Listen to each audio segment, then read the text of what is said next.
next comic is from Kansas City. They host a show called Comedy is Queer, and they have a podcast called Who's Funding This Podcast? There's a lot of white people in here. You guys listen to podcasts. Oh, yeah. Let's give it up for Doug Terranova. Give it up for Doug Terranova.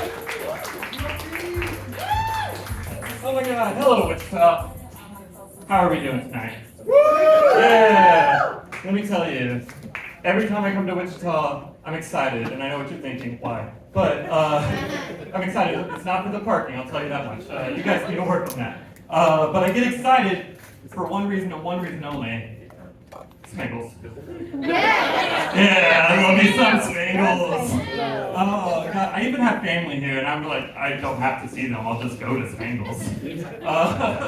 Yeah, and no, it's so they're frozen orange juice slushy thing.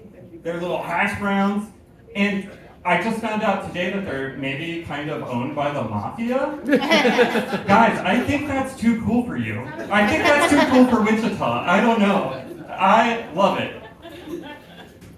Okay, so I have to address the glittery elephant in the room. I'm gay. Woo! Any queer people? Queer people in here? Yeah! All right. Cool. Listen, it's okay that most of you are straight. I forgive you.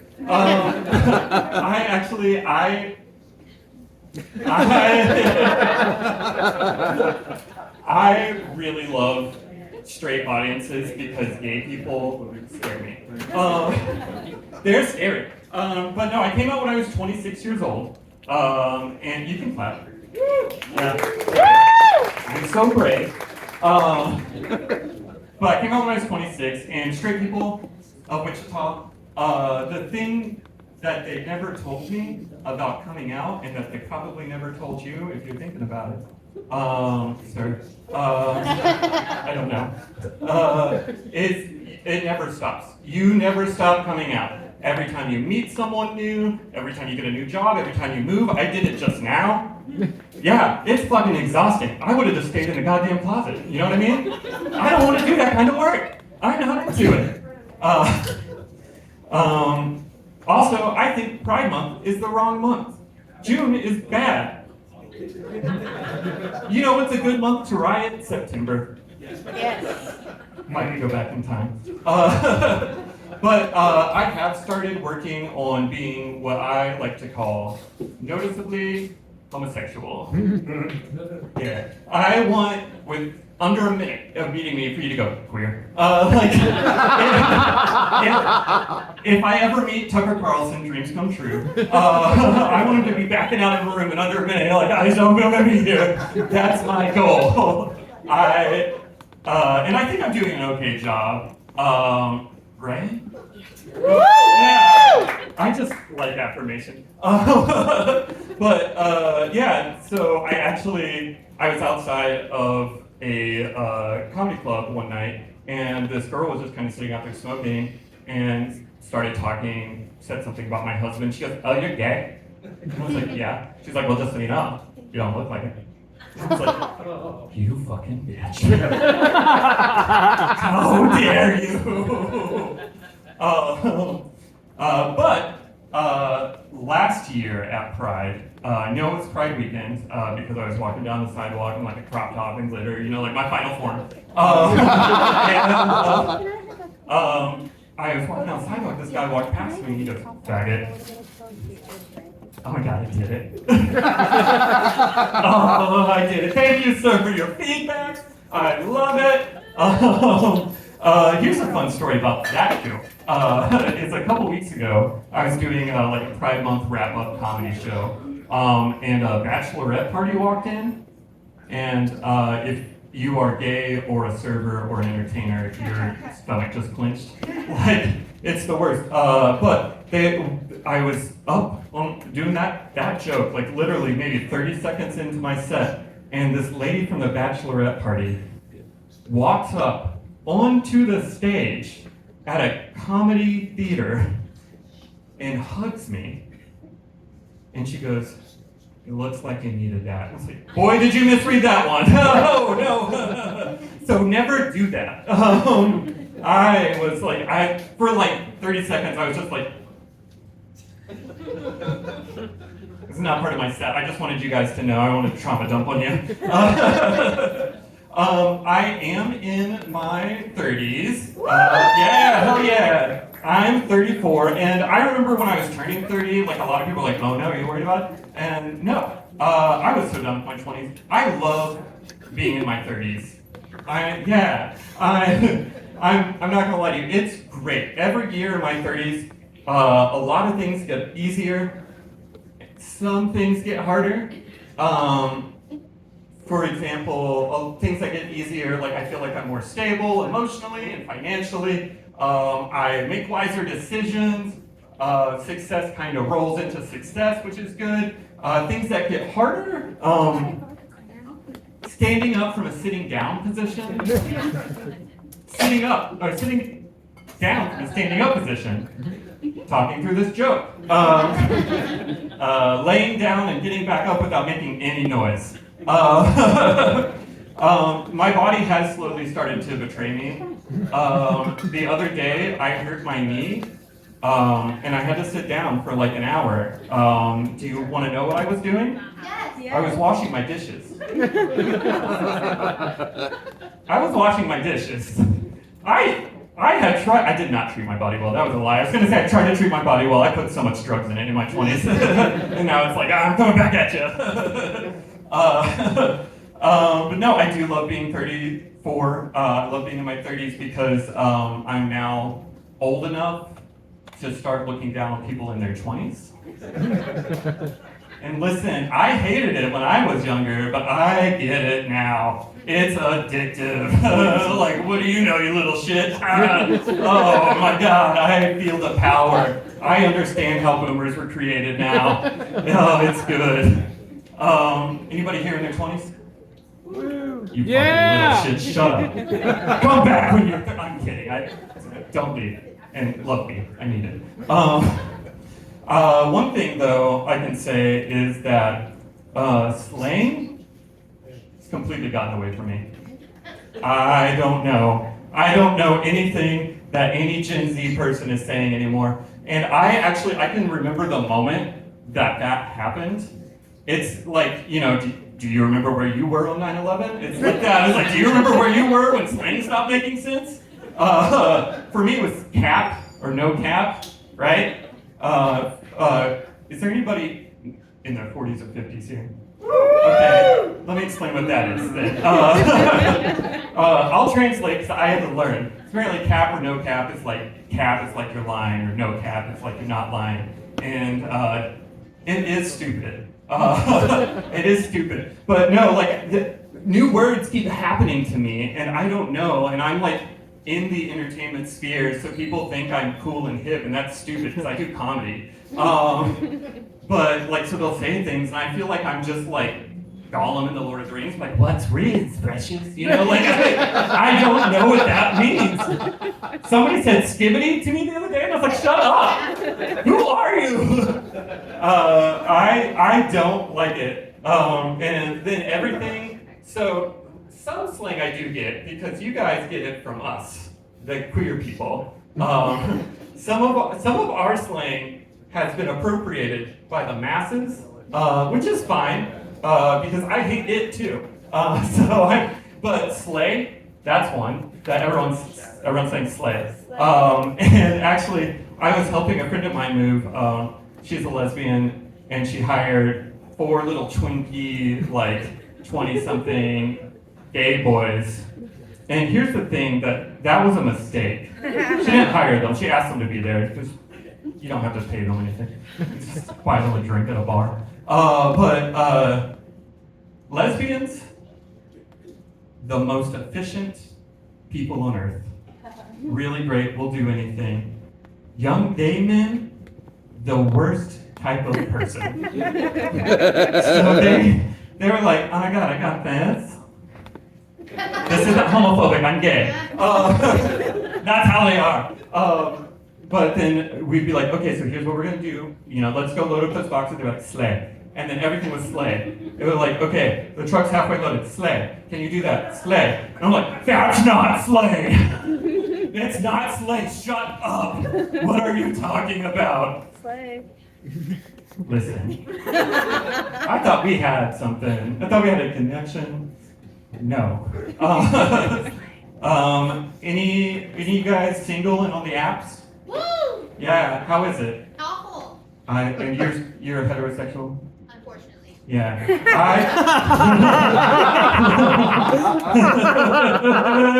I love that. What apps are you on? Tinder, Bumble? I just joined Hinge the other day. Hinge. I'm already stressed. Oh my god. So I kind of love it though, whenever I do this bit and I kind of bait out a negative answer about the dating apps, because anytime a straight person complains about dating apps, I feel like a Vietnam vet who just heard a child complain. And I'm like, you don't know what hell is, kid! You think Tinder's bad, where you both have to consent to talk to each other? Bumble, where the women get to start the conversation. By the way, there is a queer Bumble, and that whole who starts first just completely breaks down. I think Bumble just tries to figure out who's the bottom, like you start.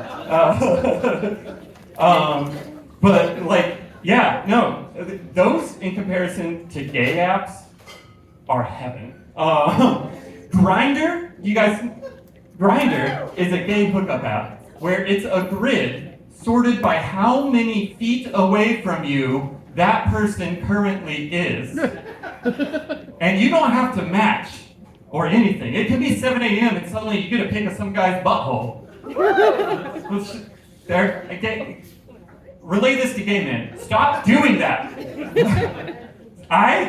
That's what I'm gonna put it in, but it's not what I want to see. Your balloon knot looks like every other balloon knot. I hope.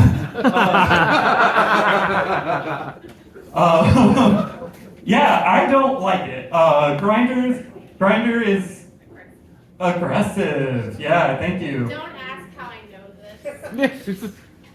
You have I'm to. a curious person. You have to know that I'm gonna ask how you know that. I have lots It's of not gay for you. uncles, and I help them. Oh, I'm just being you have gay uncles, Yes. and you help them on Grindr. Yes. We're stopping the show. Hold on. I'll burn some of my time. How? I help them select which may or may not fit. And do you see any of their conversations?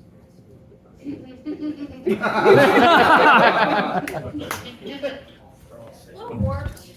Bless you. Thank you for offering up that information. I never get to do crowd work. I love that.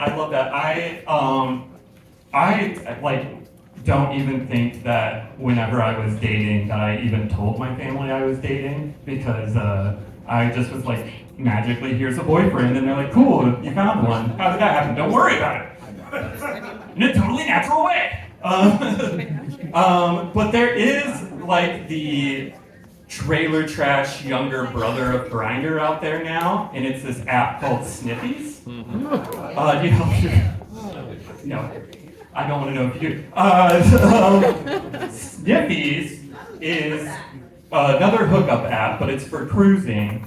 Do you know what cruising is, sir? Okay. Yeah. Fight about it. I'm sorry, I'll give you $5 later. Yeah, so Sniffies is a cruising app, and cruising, for those of you who don't know, is where gay men go into the dark recesses of public places and fuck. Yeah, like, just stay out of every gym's shower. Like, that's, it's not safe. But whereas Grindr is just a grid, right, that sorts by, like, how many feet away they are, Sniffies is a map.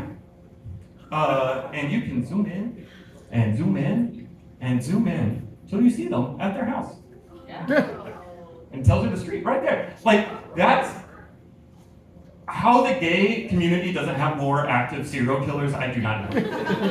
Like, this is the time Jeffrey Dahmer should have been alive. He would have gone crazy. He would be obese. Like,